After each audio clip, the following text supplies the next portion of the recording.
کہ جب تبلیغ کے تمام تقاضے پورے ہو چکے تھے اور ان کے کرتوتوں اور ان کی چال بازیوں اور ان کی چالاکیوں کی وجہ سے جب یہ بات ثابت ہو گئی کہ اب یہ لوگ اپنے کرتوتوں کی وجہ سے ایمان نہیں لائیں گے، یہ اپنے نفاق اور اپنے کفر میں پختہ ہیں، تو تبلیغ کے تمام تقاضے پورے ہونے کے بعد اتمام حجت کے لیے اتمام حجت کے بعد ان کے لیے اس طرح کے الفاظ استعمال کیے گئے، اور جب تبلیغ کا جو فرض تھا وہ ادا ہو چکا تو اب اس کے بعد ایسے الفاظ استعمال کرنے میں کوئی مذائقہ بھی نہیں۔ آگے اللہ رب العالمین نے فرمایا کہ یہ مومنوں کے ساتھ استہزاء کرتے ہیں، اللہ یستہزئ بہم، اللہ بھی ان کے ساتھ استہزاء فرماتے ہیں، وَيَمُدُّهُمْ، اور اللہ رب العالمین نے دنیا میں ان کو ڈھیل دے رکھی ہے، مہلت دے رکھی ہے، کس میں؟ فی طغیانہم، ان کی سرکشی میں۔ اب یہاں پر پھر یہ سوال پیدا ہوتا ہے کہ استہزاء کرنا، مذاق اڑانا، تمسخر کرنا، یہ اللہ رب العالمین کے شان کے لائق نہیں ہے۔ کیوں؟ کہ یہ عام لوگوں، عام آدمی کسی کا مذاق اڑا سکتا ہے، یا عام بندہ کسی کا مذاق اڑائے تو اس کو بھی یعنی کہ زیب نہیں دیتا۔ اللہ رب العالمین تو بلند و بالا شان والی ذات ہے، وہ اعلیٰ و عرفہ ذات ہے، تو اس کے لیے یہ زیب نہیں۔ اللہ یستہزئ، اور اللہ رب العالمین کے لیے یہ کیسے فرمایا کہ اللہ یستہزئ بہم، اللہ بھی ان کے ساتھ استہزاء کرتا ہے۔ تو مفسرین کرام فرماتے ہیں کہ یہ استہزاء نہیں بلکہ یہ مشاکلت ہے۔ مشاکلت کا مطلب یہ ہوتا ہے کہ جو انداز منافقین نے مسلمانوں کے ساتھ، ایمان والوں کے ساتھ اختیار کیا، جس طرح سے انہوں نے جس انداز میں مسلمانوں کو دھوکہ دینے کی کوشش کی، اللہ رب العالمین نے بھی منافقین کے لیے وہی طریقہ پسند کیا۔ اب انہوں نے کہا نا کہ ہم تو مسلمانوں کے ساتھ استہزاء کرتے ہیں، تو اللہ رب العالمین نے بھی وہی الفاظ استعمال فرمائے، اللہ یستہزئ بہم، تو گویا کہ اس کو ہم کہتے ہیں مشاکلت۔ اب دوسری جگہ اس کی مثالیں ملتی ہیں ہمیں، وَجَزَاءُ سَیِّئَةٍ سَیِّئَةٌ، کہ برائی کی جزا برائی ہے۔ اب لفظ جزا تو یہ عدل کے لیے آتا ہے، اور عدل میں برائی نہیں ہوتی، تو یہاں پر بھی وہی معنی کریں گے کہ جس طرح کا سوال تھا اسی کے ہم شکل ان کو جواب دیا گیا۔ اور وَمَكَرُوا مَكْرًا وَمَكَرْنَا مَكْرًا وَهُمْ لَا يَشْعُرُونَ، قرآن کریم میں ایسے ہی آتا ہے، تو وَمَكَرُوا مَكْرًا، کہ انہوں نے مکر کیا، وَمَكَرْنَا مَكْرًا، اور ہم نے بھی ان کے ساتھ مکر کیا۔ یہاں پر بھی وہی ہے کہ جس طرح انہوں نے کیا ویسے ہی اللہ رب العالمین کی طرف سے ان کے ساتھ بھی ہوا۔ تو یہ قرآن کی فصاحت اور بلاغت ہے، اور اس کو لطافت ہے، اسی کو کہتے ہیں مشاکلت۔ تو اللہ رب العالمین فرماتے ہیں کہ اللہ یستہزئ بہم ویمدہم فی طغیانہم یعمہون، کہ اللہ رب العالمین نے ان کے ساتھ یعنی استہزاء کیا اللہ نے، اور ان کو مہلت دی فی طغیانہم، ان کے سرکشی میں، یعمہون، کہ وہ سرگرداں ہیں۔ تو دوسرا جواب بعض مفسرین نے یہ بھی دیا کہ اصل میں منافقین جو استہزاء کرتے تھے مسلمانوں کے ساتھ، ایمان والوں کے ساتھ، تو اس کا نقصان الٹا منافقین کو ہی ہوتا تھا، اس لیے کہ اللہ رب العالمین کو تو وہ ضرر پہنچا سکتے ہی نہیں، کیا پہنچا سکیں گے ضرر؟ اللہ تو بہت بلند و بالا ذات ہے، لہذا جب وہ اللہ رب العالمین کو اور اہل ایمان کو ضرر نہیں پہنچا سکتے تو گویا کہ وہ اپنے ضرر سے اپنے آپ کو ہی نقصان دے رہے ہیں، اور اللہ یستہزئ کا یہی مطلب ہے۔ اور ظاہری بات ہے کہ اللہ رب العالمین نے اہل ایمان کو، نبی علیہ السلام کو اور اہل ایمان کو منافقین کی منافقت سے باخبر کر دیا تھا، ان کی چال بازیوں سے باخبر کر دیا تھا، ان کی چالاکیوں سے باخبر کر دیا تھا، کہ تاکہ اہل ایمان اپنے آپ کو ان کے شر سے بچا کے رکھیں۔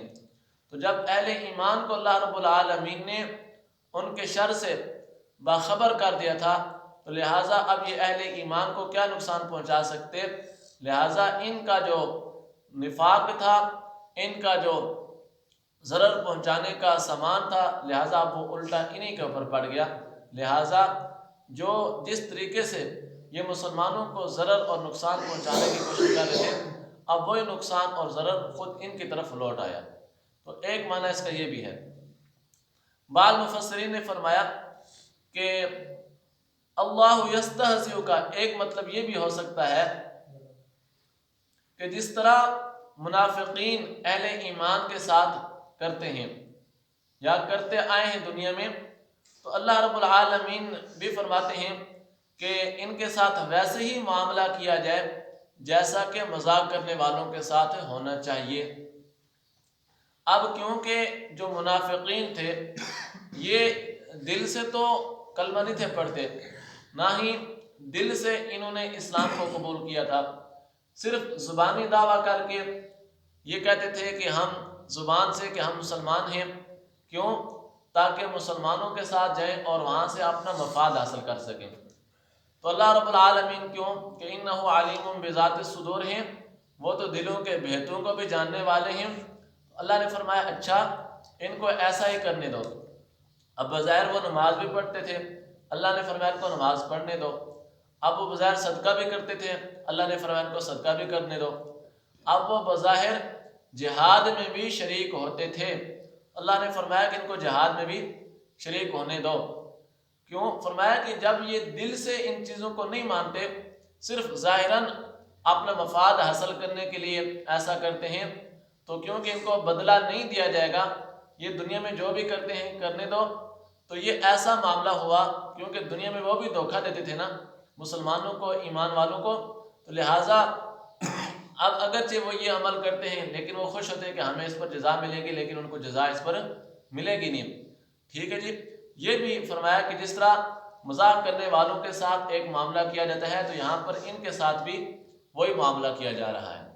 اب ایک روایت میں عبداللہ بن عباس رضی اللہ تعالیٰ عنہ فرماتے ہیں قیامت کے دن جب منافق لوگ دوزخ کے گڑھے پر پہنچ جائیں گے، دوزخ میں ڈال دیا جائے گا، ادھر سے جو ہے نا جنت کی کھڑکی کھلے گی، یہ منافقین دیکھیں گے، ان کو ایسا معلوم ہوگا کہ گویا ہمیں جنت میں داخلے کی اجازت مل گئی ہے۔ اب جو جنتی لوگ ہوں گے وہ دیکھیں گے تو وہ محسوس کریں گے کہ ان کو جنت میں داخلے کی اجازت مل گئی ہے۔ اب یہ منافقین بھاگیں گے بھاگیں گے بھاگیں گے، جیسا ہی جنت کے دروازے پر پہنچیں گے یکدم جنت کا دروازہ بند ہو جائے گا۔ تو فرمایا کہ یہ اللہ یستہزئ بہم ویمدہم، یہ بھی استہزاء کا مطلب ہے کہ دنیا میں جس طرح یہ اہل ایمان کو اپنی زبان کے ذریعے سے، اپنے قول کے ذریعے سے دھوکہ دیتے تھے، آج ان کے ساتھ بھی ویسے ہی معاملہ کیا جائے گا۔ یہ بھی ایک مطلب ہے اللہ یستہزئ کا۔ تو بہرحال فرمایا کہ اللہ یستہزئ بہم، اللہ رب العالمین نے ان کے ساتھ استہزاء کیا، ویمدہم، اور اللہ ان کو مہلت دیتے ہیں، فی طغیانہم، ان کی سرکشی میں، یعمہون، وہ سرگرداں ہیں۔ اب وہ اندھے ہیں، سرگرداں کا مطلب اندھے۔ یہاں پر یعمہون فرمایا یہ زہر آنکھوں سے، اس سے مراد زہر آنکھیں نہیں ہیں کہ زہر آنکھوں سے وہ اندھے ہیں۔ اب زہر آنکھوں سے تو وہ دیکھتے ہیں، فرمایا کہ وہ دل کے اندھے ہیں، جیسا کہ قرآن مجید میں ایک دوسرے مقام پر آتا ہے کہ تعمی القلوب التی فی الصدور، کہ ان کے وہ دل اندھے ہیں جو ان کے سینوں میں ہیں، کہ باوجود دل کے دل ہے لیکن وہ اس دل میں کوئی اچھی بات آنے نہیں دیتے۔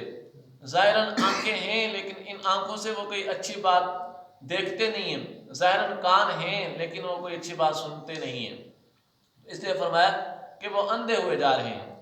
اور آگے اللہ رب العالمین فرمایا کہ اولئک الذین اشتروا الضلالۃ بالہدی فما ربحت تجارتہم وما کانوا مہتدین۔ اب یہ جو آیت ہے، شاہ عبدالعزیز محدث دہلوی رحمہ اللہ تعالی علیہ فرماتے ہیں کہ اللہ رب العالمین جب انسان کو دنیا میں بھیجتا ہے تو اس کو عمر دے کر اور اس کو دنیا میں رہنے کے تمام اسباب دے کر بھیجتا ہے۔ اب اللہ رب العالمین انسان کو یہ بھی کہتا ہے کہ یہ جو تیری عمر ہے یہ تیری پونجی ہے، ٹھیک ہے، اب اس کے ذریعے سے تو نے اپنے نیک اعمال خریدنے ہیں، نیک اعمال خرید کر تو نے اپنی جو دائمی تیری زندگی ہے مرنے کے بعد والی، اگر تو نے اس پونجی سے نیک اعمال خرید لیے تو اس زندگی میں تو ہمیشہ آرام اور سکون اور راحت سے رہے گا۔ اور ساتھ فرما دیا کہ یہ جو دنیا کی زندگی ہے اس کی مثال برف کی طرح ہے، جس طرح سے ایک شخص صبح کو برف کا ایک بلاگ لے کر آتا ہے، شام تک وہ پگھل کر ختم ہو جاتا ہے۔ فرمایا کہ زندگی کی مثال بھی ایسے ہی ہے، اگر آپ نے اس زندگی کے بلاگ کو پگھلنے سے پہلے اس سے آپ نے اچھے اعمال صالحہ اور ایمان کو خرید لیا، پھر بعد میں جو آنے والی زندگی ہے اس میں مزے کرو گے، ٹھیک ہے۔ لیکن فرمایا کہ اولئک الذین اشتروا الضلالۃ بالہدی، یہ منافق ایک ایسی قوم ہے کہ انہوں نے ابدی فائدے کو چھوڑ کر، ہمیشہ کے فائدوں کو چھوڑ کر انہوں نے ضلالت کو خریدا، کس کے بدلے میں؟ گمراہی کے بدلے میں۔ اور فرمایا کہ فما ربحت تجارتہم وما کانوا مہتدین، کہ انہوں نے دنیا میں جو دنیا کے سامان کو تو خرید لیا، آخرت کو چھوڑ دیا، ان کے ذہن میں تھا کہ بس دنیا بنا لے تو آخرت بنے گی۔ فرمایا کہ ان کی اس تجارت نے، کون سی تجارت نے؟ کہ اللہ رب العالمین نے تو ان کو ہدایت بھی دی تھی، ہدایت بھی ان کے سامنے تھی، لیکن انہوں نے ہدایت کو چھوڑ کر گمراہی کو خریدا۔ فرمایا کہ یہ جو انہوں نے تجارت کی ہے ہدایت کو چھوڑ کر گمراہی کو خریدنے کی، فما ربحت تجارتہم، ان کی اس تجارت نے ان کو کوئی فائدہ نہ دیا، وما کانوا مہتدین، اور وہ ہدایت یافتہ بھی نہیں تھے۔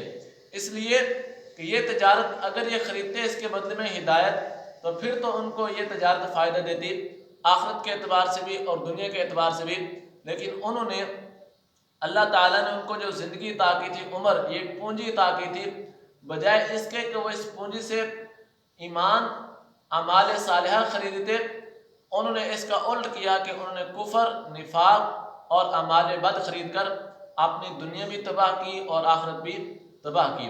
اللہ تعالیٰ سے دعا ہے کہ اللہ تعالیٰ ہمیں قرآن حکیم کو سمجھ کر اس کے مطابق عمل کرنے کی توفیق عطا فرمائے۔